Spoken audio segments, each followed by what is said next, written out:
India is accelerating its unmanned combat aerial vehicles program with a proposed budget of 5,000 crore rupees. The Defense Research and Development Organization leads the charge, leveraging funds to advance prototypes like the SWiFT towards full-scale UCAV development. This strategic investment underscores India's commitment to self-reliance in military technology and strengthens its position as a key player in unmanned aerial combat systems.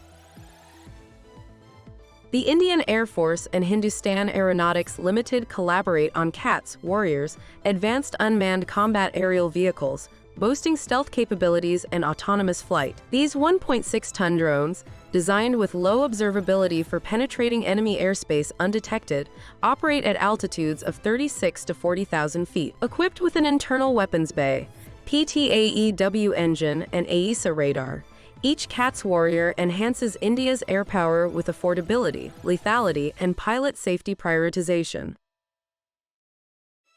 India's DRDO achieves a significant milestone with the successful development of the Manik engine, a small turbofan engine essential for indigenous subsonic cruise missiles. With a thrust of 4.5 kilonewtons, the engine undergoes rigorous testing, nearing completion before mass production. Godrej Aerospace secures a substantial contract for the domestic manufacturing of the Manik engine, marking a significant stride towards self-sufficiency in military technology. The contract includes orders for a substantial number of units, estimated to be around 3,000 units over the next 20 to 25 years.